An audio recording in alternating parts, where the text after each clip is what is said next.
தாய் தமிழ் உறவுகளுக்கு வணக்கம். ஜெபிக்கும் பொழுது ஜெபமாலையில் இயேசுவின் இரத்தம் என்ற தலைப்பில் இந்த காணொளியை நாம் காண்கிறோம். ஜெபிக்கும் பொழுது ஜெபமாலையில் இயேசுவின் இரத்தம் என்ற தலைப்பில் இந்த காணொளியை நாம் காண்கிறோம். கிறிஸ்து இந்த உலகத்தில் இன்றும் பல புதுமைகளை, அதிசயங்களை நிகழ்த்தி கொண்டிருக்கிறார். திருச்சி தாராபுரத்தில் உள்ள சென்னியப்பா நகர், அங்கே ஸ்டீஃபன் என்பவருடைய குடும்பம் கடந்த 27 ஆண்டுகளாக குருக்கள் கன்னியர்களுக்காக ஜெபித்து வருகிறார்கள். குருக்களும் கன்னியர்களும் அந்த வீட்டிற்கு சென்று அவர்களிடம் தங்களுக்காக ஜெபிக்குமாறு கோரிக்கை வைக்கிறார்கள். அந்த சென்னியப்பா நகரில் உள்ள ஸ்டீஃபன் குடும்பத்தினர் அவர்களுக்காக ஜெபிக்கின்றனர்.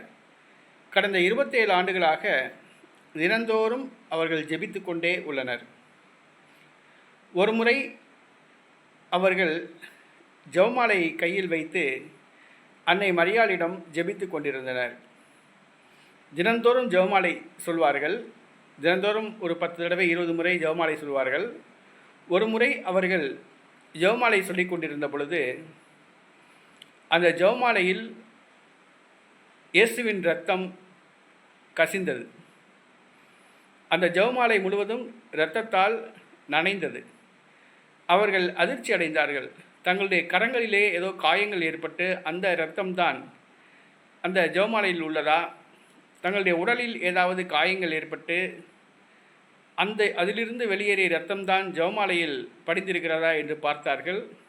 ஆனால் அவர்கள் உடலிலே, கரங்களிலே எந்த காயமும் இல்லை. அவர்கள் ஜெபித்த பொழுது அந்த கையில் உள்ள ஜெபமாலை இரத்தமயமாகியது.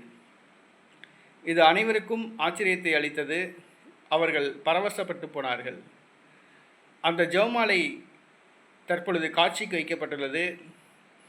அங்கு வருகின்ற மக்கள் அந்த ஜெபமாலையை தொட்டு ஆசி பெற்று செல்கிறார்கள். அந்த ஜெபமாலை ஆய்வுக்கு உட்படுத்தப்பட்டுள்ளது. திருச்சி செல்ல வாய்ப்புள்ளவர்கள் தாராபுரம் சென்னியப்பா நகரில் உள்ள ஸ்டீஃபன் அவர்களுடைய வீட்டுக்கு சென்று ஜெபிக்கவும், ஆண்டவருடைய ஆசீர்வாதத்தை பெற்றுக்கொள்ளவும்.